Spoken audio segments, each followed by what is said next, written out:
I think something's happening, the most powerful man in the world told an admirably straight-faced CNN journalist last week.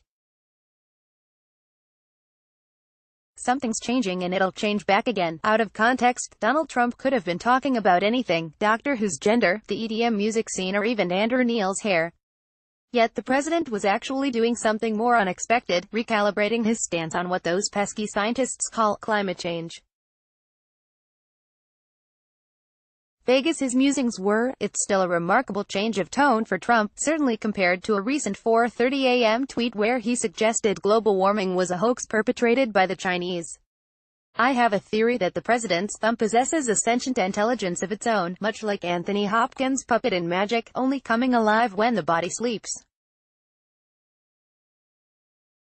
Perhaps Trump has been fortunate enough to wake before the thumb revealed that our moon is actually the skull of an ancient dragon who died trying to reach the stars. Although his latest ramblings to CNN still, on the surface, prove him an unarmed man on the climate change debate battlefield, the president's softening on the subject is nonetheless notable. He may indeed be trying to meet 99.9% of the scientific community halfway in what is clearly a one-way argument. Or perhaps it was simply guilt, with Trump atoning for causing most of the issue himself with L'Oreal net supreme hold. More likely, the president has been made aware of an alarming new report issued by the United Nations Intergovernmental Panel on Climate Change, urging every country to immediately take unprecedented action to prevent catastrophic weather conditions. Not a coincidence that such extremes of rain and wind would greatly disrupt the Trump hair system too. Yet, like a broken clock twice a day, it turns out the president was absolutely right that the climate will change back again, just not on the tangible geological timetable of human lifespans he was perhaps imagining. Nothing is normal. We tend to view the Earth's present climate, the one suited to the evolution and survival of Homo sapiens, as normal. Yet, this planet has more history than Katie Price. 4.5 billion years worth, and just as extremes of temperature have terraformed the surface of this ancient rock many times in the past, so they will again until the expanding sun incinerates the whole kit and caboodle in 4 billion years' time.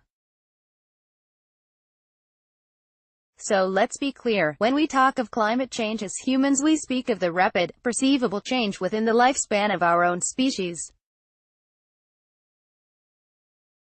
Barely a stitch in geological time's grand tapestry.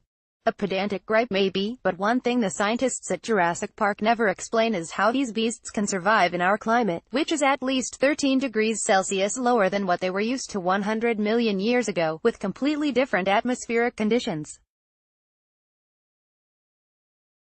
At times, Scotland itself, before it drifted in this direction and joined England about 400 million years ago, spent millennia as both parched desert and monsoon-drenched jungle. In other eras, ice covered the entire planet for millions of years, with at least 5 major ice ages known in the Earth's history: the Huronian, Cryogenian, Karoo, Andean-Saharan, and the current Quaternary Ice Age. Yes, we're still living in an ice age.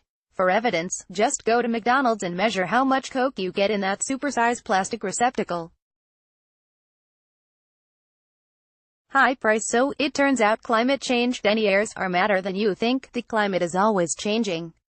Yet, today's scientists accurately draw a distinction between huge shifts in the planet's climate stretching over billions of years and the recent rapid warming trend.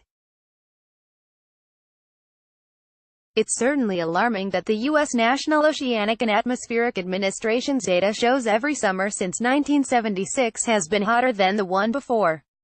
Global temperatures have already risen 1 degree Celsius since the Industrial Revolution, and scientists broadly agree that excess greenhouse gas emissions are the primary cause of this issue.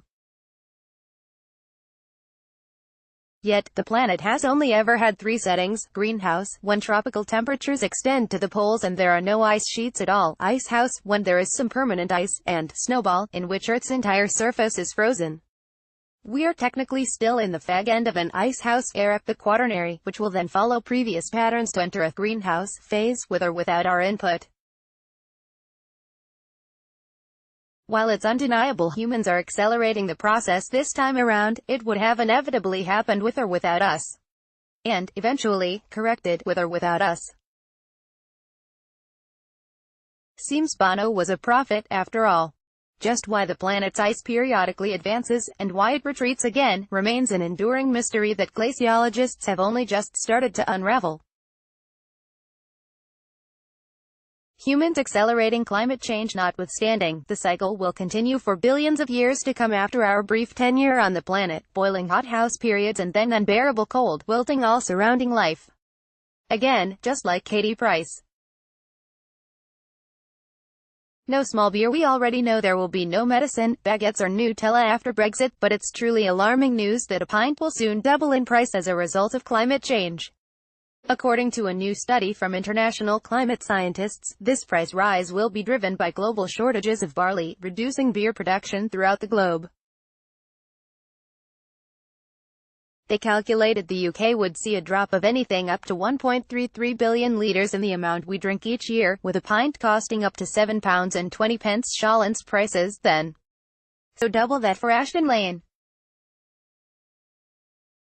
If you're thinking of nipping abroad for a cheap pint, think again. European countries like Belgium and Germany's decline in beer production would be a drought like 38%. So, in a massive turnaround, it seems Britain may become Europe's new booze cruise destination, perhaps solving all our post-Brexit economic woes. And finally, it's not only Pythagoras who loved right angles, we all do. Non-existent in nature, our brains are intrinsically attracted to man-made straight edges and perfect symmetry, so when the natural world throws up perfectly angled objects it can inspire awe, wonder and myriad alien conspiracy theories. And this week, the world's jaw collectively dropped at NASA's photo of an Antarctic ice sheet resembling an albino version of the monolith from 2001, A Space Odyssey. Colorful speculation concerning ice-encrusted alien bases has been dismissed, but the true explanation is still deeply alarming. This huge, tabular, iceberg seems to have snapped off entirely in one piece from the crumbling Larsen C ice shelf on the Antarctic Peninsula, more evidence that we'll all need to evolve into dolphins pretty quickly. Yet NASA should be commended for bringing this apocalyptic side to our attention, and also for being so eagle-eyed to differentiate between all the other cracked, cold, right-angled, wide-eyed ites of nature causing disruptive waves in 2018.